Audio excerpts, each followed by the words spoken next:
बारामतीत अजित पवारांसह 5 जणांचा विमान अपघातात मृत्यू। सभेला जाताना अजित पवारांचं विमान लँड करताना कोसळलं।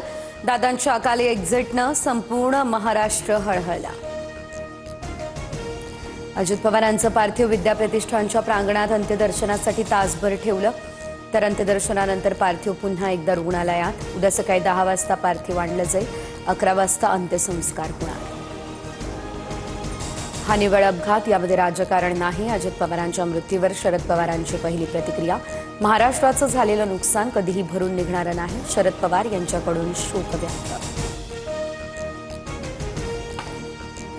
अजित पवार यांच्या मृत्यूवर राजकारण करू नका। ममता बॅनर्जी यांचा राजकारणाचा स्तर अतिशय खालावलाय। मुख्यमंत्री फडणवीस यांची ममतांवर टीका। ममतांकडून अजितदादांच्या घातपाताचा संशय व्यक्त। विमान अपघाताच्या तपासासाठी सिव्हिल एव्हिएशनचं पथक बारामतीत। फॉरेन्सिक टीमकडून अपघात झालेल्या ठिकाणाची पाहणी। विमानाचा ब्लॅक बॉक्सही ताब्यात। अजित पवारांच्या विमान अपघाताची दृश्य सीसीटीव्ही कॅमेऱ्यात कैद। अपघातावेळी अजित पवार, सुरक्षा रक्षक विदीप जाधव, क्रू मेंबर पिंकी माळी यांच्यासह कॅप्टन सुमित कपूर आणि शांभवी पाठकही विमानात होते।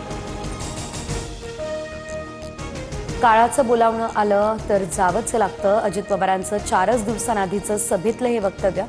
हयातीत असताना विकास करणं महत्त्वाचं, दादांचं विधान चर्चेत। बारामतीतल्या रुग्णालयात जात मुख्यमंत्री फडणवीस आणि उपमुख्यमंत्री शिंदेंकडून अंत्यदर्शन। अजितदादांच्या पत्नी सुनेत्रा पवारांचं सांत्वन करून मुंबईकडे रवाना।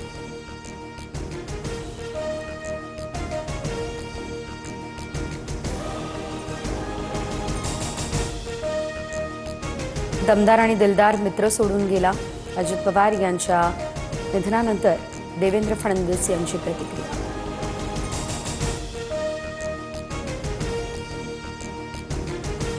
अजित पवार हे राजकारणातले दिलदार विरोधक। महाराष्ट्राच्या राजकारणानं उमदा नेता गमावला। अजित पवारांच्या मृत्यूनंतर राज ठाकरे यांची भावनिक पोस्ट। विमान दुर्घटनेनं अजित पवारांना आमच्यापासून हिरावून घेतलं। पंतप्रधान मोदींकडून अजितदादांना श्रद्धांजली। शरद पवारांना फोन करत सांत्वनही केलं। अपघात झालेल्या विमानाचा घिरट्या घालतानाचा व्हिडिओ समोर। व्हिडिओ जळगाव सुपे गावातल्या मुलीनं मोबाईलमध्ये शूट केला। काही वेळातच विमानाचा अपघात झाल्याचं वृत्त।